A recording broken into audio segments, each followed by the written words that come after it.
बिस्मिल्लाहिर्रहमानिर्रहीम। अस्सलाम वालेकुम वरहमतुल्लाहि वबरकातुहू। उम्मीद तव्हां खुश हूंदा। मां आहियां मोहम्मद सफ़ान खनमरी ऐं तव्हां ॾिसी रहिया आहियो सिंधी तदरीस।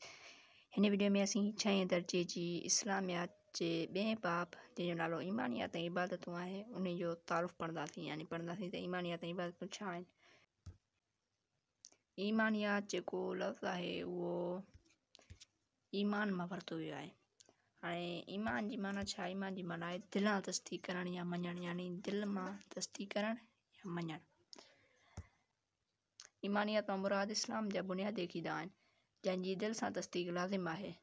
उहे अक़ीदा जंहिंजी दिलि सां तस्दीक इस्लाम लाइ लाज़िम आहे, उनखां सवाइ को बि माण्हू मुस्लमान नथो थी सघे। यानी हे उहे ज़रूरी शयूं आहिनि जिन खां बिना को बि माण्हू मुस्लमान नथो थी सघे। यानी हे असांजा बुनियादी अक़ीदा आहिनि जिन खे लाज़िमी दिलां तस्दीक करिणो आहे।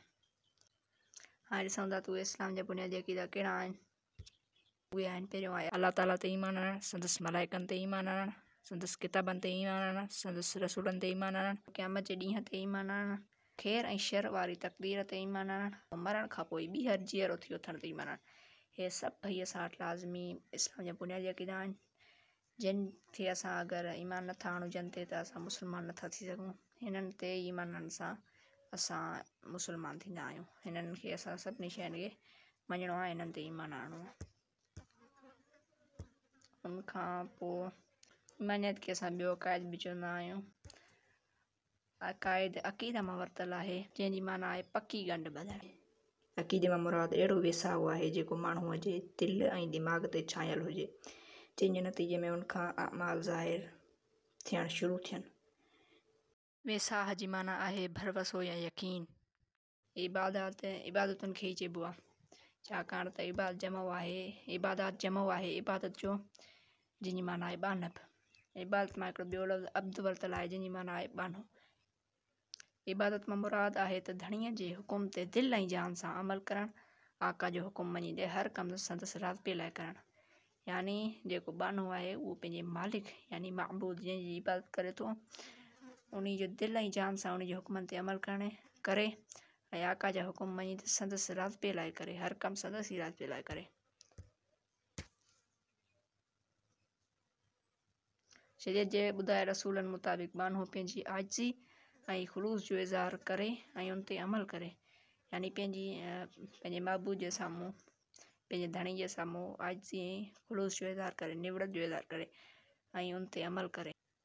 उनखां पोइ असां ॾिसूं था त अक़ीदो जेको आहे उहो तौहीद जो नतीजो आहे।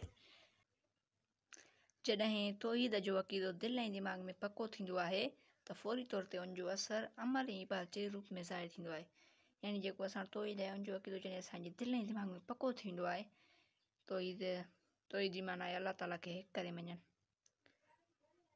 पोइ उनजो असरु जेको आहे सो असांजे अमल ऐं इबादत जे रूप में ज़ाहिर थींदो आहे। जॾहिं माण्हू अलाह ताला ते ईमान आणे थो त अलाह ताला जी ज़ात खे वहदहू ला शरीक लहू सम्झंदे अकेलो ऐं बेमिसाल सम्झे थो ऐं उनजे धणीअ क़ादिर हुअण ते यकीन रखे थो त बाने खां पाणे इबादतुनि जी शिकिल में नेक अमल ज़ाहिर थियनि था।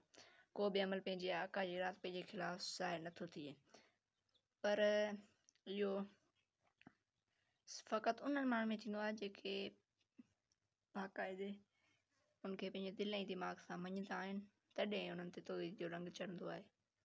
बाक़ी जेके दिलि में सफ़ा उनखे पको न आहिनि कंदा त उन्हनि खां उहे नेक अमल ज़ाहिर न आहिनि थींदा। तॾहिं एतिरा ई कारण हूंदा आहिनि जो के त इंसान असांजा इबादतुनि में मश्ग़ूल हूंदा आहिनि ऐं के वरी इबादतूं न आहिनि कंदा।